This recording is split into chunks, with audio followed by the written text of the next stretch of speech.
The New England Patriots had won 6 in a row. They stumbled into a pothole on Sunday in Nashville. No one really saw it coming except maybe the Titans. Mike Vrabel had that team ready to go. He knew that they had to match the Patriots in all three phases with physicality, take away their ability to gain yards quickly and easily, jump on those easy access throws, as Vrabel explained them to me in the aftermath of the game, and they shut them down. And they beat them down, and now the Patriots have to figure out where they go from here. We're going to have Tom Curran on it momentarily.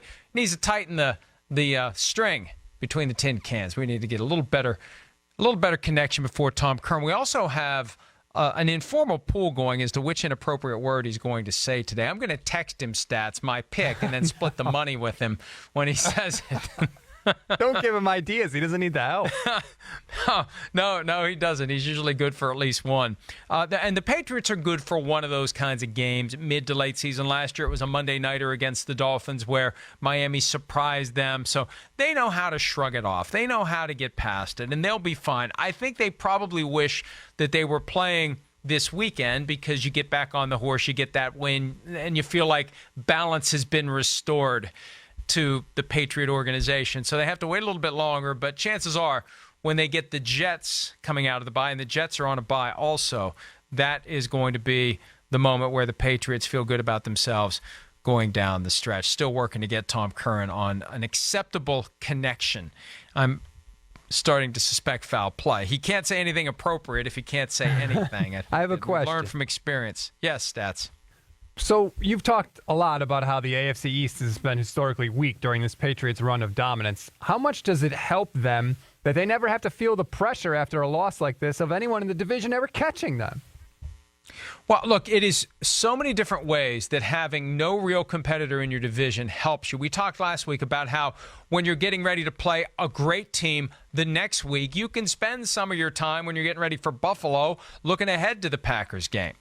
And when you don't have those 6 games every year that you look at and say, wow, what are we going to do against these 3 opponents twice each, it makes your life easier in a lot of ways. Tom Curran makes our life easier when he helps us understand the New England Patriots. He joins us now. Good morning, Tom. Mike, you overstate that stuff religiously, and it's interesting on the surface of it, but it turns into propaganda if you don't go into the full context of how the Patriots perform outside their division relative to inside their division. In July, I wrote a story about this. Their winning percentage since 2003 outside the division, virtually identical, 780 to inside the division. So it's overstated that the Patriots in the AFC East profit there because they go out and they kick ass at the same rate. Not to say that those teams are good, not to say that the fact that Chad Pennington is the best quarterback Brady's ever had to deal with in the division isn't a blemish, but let's be realistic as well. It doesn't matter what division they're in.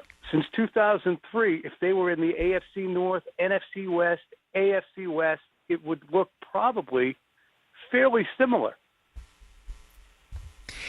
I don't know that I would say fairly similar. I mean, if they were in the same division with the Steelers for the last 15 years, if they're in the same division... so they're going to have a 5-team division there? No, but I'm saying that if they were in a division with 1 or 2 other teams that were actually able to walk and chew gum at the same time, those would be 6 games per year they'd have to be concerned about. I'm not saying they're bad out of the division. I mean, they're not 6 and 10. The Browns and the Bengals are teams they've had to be concerned about out there in Pittsburgh.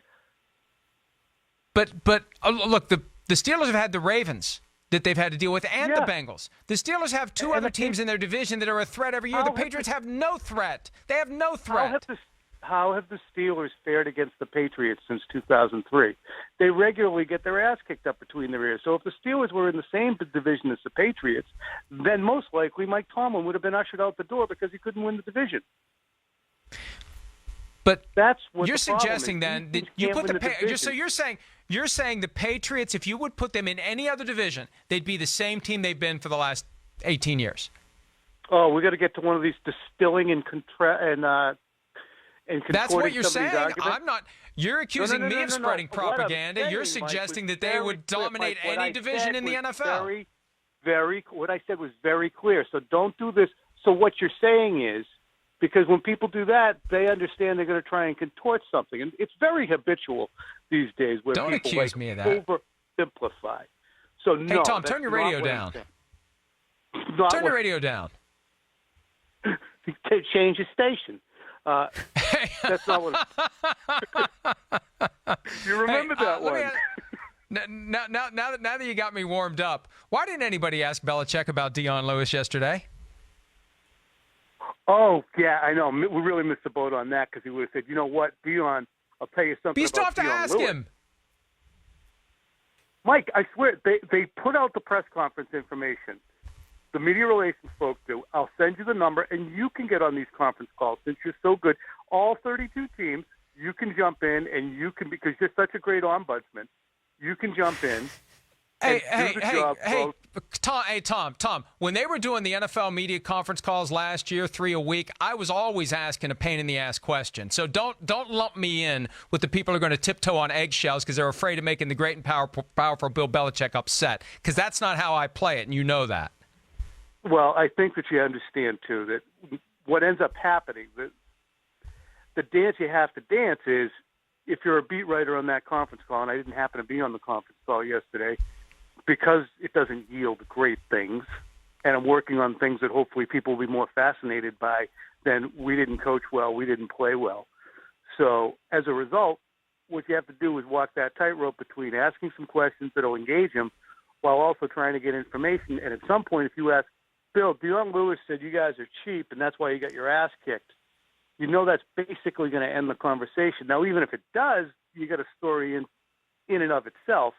So I understand what you're saying, but you're just mad because you wanted to vulture in and get a story and you weren't able to do it because nobody asked the question. I did. It's not. Listen, don't accuse me of vulturing when you send me every story you publish saying, please write something about this. How many times have I done that since the season started? Well, because you know when you do it, that guarantees times? I'm not going to write it. Really simple question. You sent me 5 messages about some McCourty story that you had. 5. Right. Okay, so how many times overall in the season? Once I bothered you with a story. I know. Do you like it or do you not like it? I get very sensitive about this vulture stuff. Do you like it or do you not like it when I publicize your work at PFT? Yes or no? Yes. Tom? Okay, there you go. Yes. Thank you. You know, we have a poll today as to which inappropriate words you're going to say. I was going to text you my pick and split the money with you, but that probably would be cheating. Oh, for Christ's sake. Is that inappropriate? You can't say that. No, that's not on the list. Hey, but back to Belichick, there is a way to ask the question. To be a way to say, hey, did you see what Dion Lewis said yesterday? Like, kind of like in a demeanor, it's like, how ridiculous is this? Hey, how about Dion Lewis's comments yesterday, Coach? You got anything to say about that? And even if he just kind of grunts and mumbles, at least you check the box and you've asked the question, and you can do it in a way where he's not upset with you and gives you a hard time for the next 3 weeks. Honestly, Mike, you might be in a position again where you got a hair crush a posteriori about that question.